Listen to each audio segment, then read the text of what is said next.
تو تجارت کے اسلامی احکامات میں کچھ شرائط، اصول اور ضوابط ہیں جن کی بنیاد پر ہمیں ایک بات سمجھ آتی ہے کہ تاجر کو سچا کاروبار کرنا چاہیے، اور سچے کاروبار کے اندر اس کو اپنی اصول میں سب سے پہلے 6 اصول میں بتا رہا ہوں تجارت کے، آپ کی خدمت میں جو روزی کے اندر برکت فرمائیں گے۔ یہ اسلامی 6 اصول ہیں، آپ ان کو سنیے، اور تاجر ہیں تو آپ ان کو اپنی زندگی میں لاگو فرمائیے، پھر آپ دیکھیں آپ کی تجارت نفع بند کیسے نہیں ہوتی۔ فرمایا سب سے پہلا اصول یہ ہے کہ تجارت میں اچھی نیت شامل کر لے، نیت بندہ اچھی کرے۔ کیا مطلب؟ یعنی اللہ میں اسی لیے تجارت کر رہا ہوں تاکہ مجھے بھیک نہ مانگنا پڑے، تاکہ کسی کے سامنے دستے سوال دراز نہ کرنا پڑے۔ میری محنت، میری تگ و دو، میرا اٹھنا، میرا بیٹھنا، اور میری یہ محنت صرف اس لیے ہے تاکہ لوگوں کے مال پر میرا طمع، میری لالچ، میرے اندر حسد، یہ چیزیں نہ آئیں۔ میری نیت ٹھیک ہونی چاہیے، بالکل ٹھیک نیت سے تجارت کر رہا ہوں تاکہ برائی سے محفوظ رہوں، اور اپنی ذمہ داریاں جو میرے اوپر ہیں، میرے گھر والے ہیں، میرے بچے ہیں، میری آل اولاد ہے، ان کی ضروریات میں پوری کرتا رہوں۔ یہ نیت بنیادی طور پہ ہے کہ بندہ اپنی نیت کو درست کر لے۔ نمبر 2، اپنی صنعت اور تجارت میں فرض کفایہ کی ادائیگی کی نیت کرے۔ یہ تجارت فرض کفایہ ہے، مسلمانوں میں ایک بندہ کرے تو سب سے گناہ ٹل جاتا ہے، تو فرض کفایہ آپ جانتے ہیں، تو فرض کفایہ کی نیت کرے کہ یہ ایسا فرض ہے جس کو بطور کفایہ ادا کیا جاتا ہے، تو میں فریضہ کفایہ ادا کر رہا ہوں، یہ اس شخص کی نیت ہونی چاہیے۔ اور اس نیت پر اس آدمی کو جو اجر ملے گا نا، وہ ان سب کی طرف سے ملے گا جن کی یہ ذمہ داریاں پوری کر کے ان کی جو ہے نا کیا کہتے ہیں سرپرستی کر رہا ہے۔ میں مثال دیتا ہوں، یہ تجارت عبادت بنے گی نا، تو جو بندہ اس کی تجارت سے فائدہ اٹھائے گا، چاہے کسی کا تعاون کر رہا ہے، چاہے اپنی بہن پر ذمہ داری پوری کرتے ہوئے خرچ کر رہا ہے، اپنی ماں، اپنے باپ، اپنے بچوں کو، اپنی بیوی کو، کسی اور کو دے رہا ہے، تو ایسے سمجھیں وہ سارے یہی عبادت کر رہے ہیں اور اس بندے کے حصے میں ان کا ثواب آ رہا ہے۔ کیوں؟ یہ فرض کفایہ کی نیت کر رہا ہے۔ محلے میں ایک شخص بھی اگر اعتکاف میں مسجد میں نہ بیٹھے نا، تو پورا محلہ گناہ گار ہے نا۔ کیوں؟ آپ نے سنت کفایہ ادا نہیں کی۔ کوئی ایک محلے سے بندہ بھی اپنے محلے والوں کے قریبیوں کے جنازے میں نہ جائے تو فرض کفایہ کی ادائیگی نہیں ہوئی، سب گناہ گار ہے نا۔ اور اگر کوئی ایک ہی چلا جائے تو اسے سب کی طرف سے ثواب ملتا ہے۔ تو یہ تاجر فرض کفایہ کی ادائیگی کی نیت کرے کہ میں ٹھیک کام کی نیت کر رہا ہوں، اس کی وجہ بنیادی یہی ہے تاکہ میں فرض کفایہ ادا کروں اور باقیوں کو بھی گناہوں سے بچاؤں اور ان کا اجر بھی میں اپنے لیے لے لوں۔ تیسرے نمبر پہ اصول فرمایا بازار آخرت سے بھی اس بازار میں غافل نہ ہو۔ دنیا کے بازار میں بیٹھ کے آخرت کے بازار سے غافل نہ ہو۔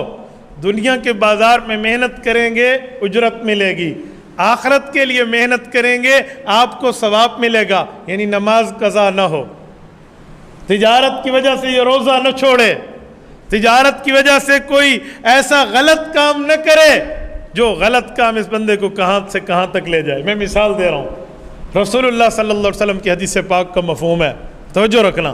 فرمایا کہ اللہ کو پسندیدہ جگہیں جو ہیں وہ مسجدیں ہیں، اور رب کے ہاں مبغوض جگہیں جن سے نفرت ہے وہ بازار ہیں۔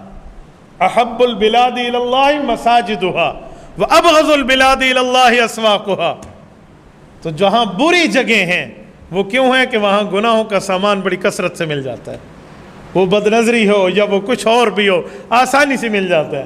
تو وہاں اس بندے نے اپنی آنکھ کی حفاظت کرنی ہے، اپنے کان کی حفاظت کرنی ہے، اپنے ہاتھ کی حفاظت، خصوصاً تجارت کرتے ہوئے اپنے دل کی حفاظت کرنی ہے کہ میں مسلمان کو دھوکہ دے رہا ہوں یا اسے عبادت سمجھ رہا ہوں۔ میرا اصول، میرا مطمع نظر میرے سامنے ہے کیا، میرا نظریہ کیا ہے، میں کس نظریے کو لے کر دیوان میں بیٹھا ہوں۔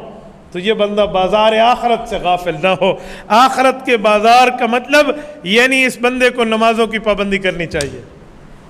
گاہک بلائے تو بندہ نہ جا سکے شکل کہتے یار تو اٹینڈ کر لے، اللہ بلا رہا ہے، اللہ کا منادی بلا رہا ہے، حی علی الصلاح کہہ کر بلا رہا ہے۔ جو نماز عرش پہ رسول اللہ کو تحفہ ملا، حی علی الفلاح کہہ کر بلا رہا ہے کامیابی کی طرف آئے، تو یہ اتنا اس تجارت میں منہمک، مشغول، مصروف نہ ہو جائے کہ یہ بندہ اللہ کے منادی کی آواز پہ بھی لبیک نہ کہہ سکے۔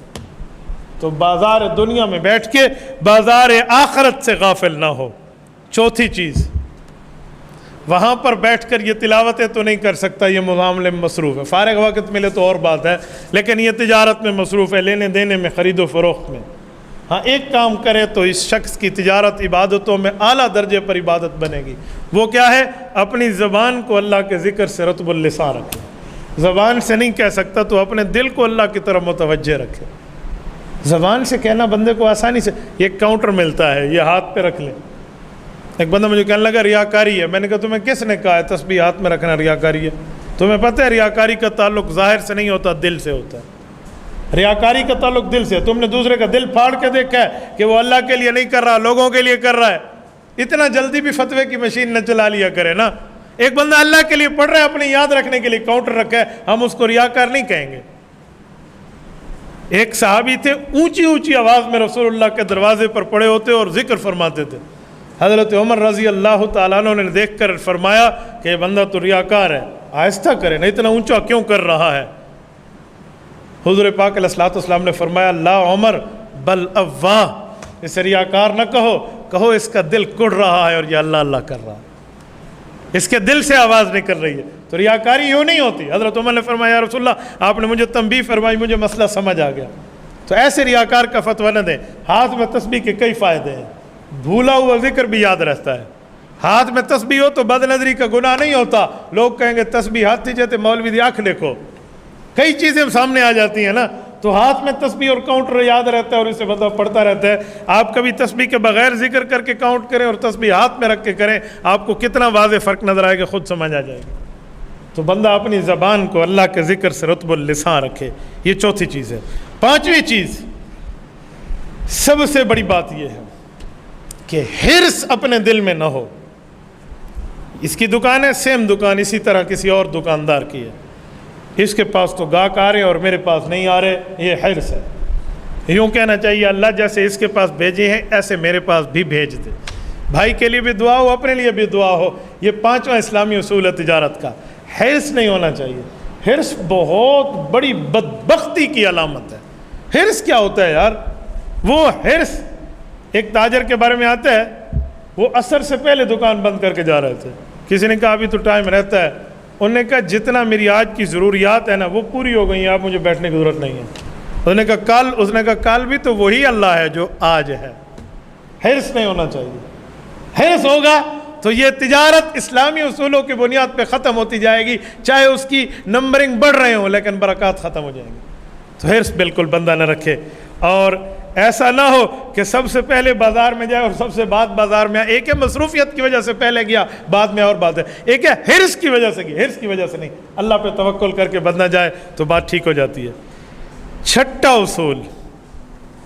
उसूल और आखिरी उसूल इस्लामी तिजारत का, फरमाया छठा उसूल ये है कि सिर्फ ये ना हो कि अल्लाह मैं हराम से बचने के लिए कारोबार कर रहा हूँ, बल्कि ये भी हो कि जिसमें हराम का थोड़ा बहुत शुबा आ जाए, शक आ जाए, उस शुकों को शुबहात की हराम की चीज़ों को भी बंदा छोड़ दे। सिर्फ ये नहीं है ये फाइनली हराम है, ये वाज़े हराम है तो मैं हराम को छोड़ रहा हूँ। कहा जी नहीं, बंदा शुकूक को शुबहात के मौके पे भी उस चीज़ को छोड़ दे। रसूलुल्लाह सल्लल्लाहु अलैहि वसल्लम की हदीस है, अल हलालु बय्यिनुन वल हरामु बय्यिनुन फमा बैनहुमा मुश्तबिहात। फरमाए लोगो, हलाल भी शरीयत में वाज़े कर दिया गया है, हराम भी शरीयत में ज़ाहिर और वाज़े कर दिया गया है। उसमें दरमियान में कुछ चीज़ें हैं जो शुबह पैदा करती हैं। बस आप शुबह को छोड़ दें तो आप हलाल के साथ लग जाएंगे। शुबहात में पड़ गए तो बंदा एक दिन कहीं ना कहीं गलती में आ जाएगा। शुबहात की मिसाल दूं, एक आदमी का चलना हर वक्त किनारे पे हो, एक आदमी का चलना रास्ते सही रास्ते पे हो, गिरने का ख़तरा इसका कम है उसका ज़्यादा है जो किनारों पर चल रहा है, जो जान जोखी कामों में ख़ुद को डाले हुए है। तो लिहाजा ऐसी कामों में ख़ुद को न डालें जो हराम का शुबा पैदा करे। ये 6 इस्लामी उसूल हैं। इन बुनियादों पे अगर बंदा तिजारत कर ले, खुदा की कसम उस आदमी की ये ज़िंदगी, ये तिजारत इबादत बन जाए। मैं एक बार फिर बतौर खुलासा इस्लामी उसूल गिनवाए देता हूँ।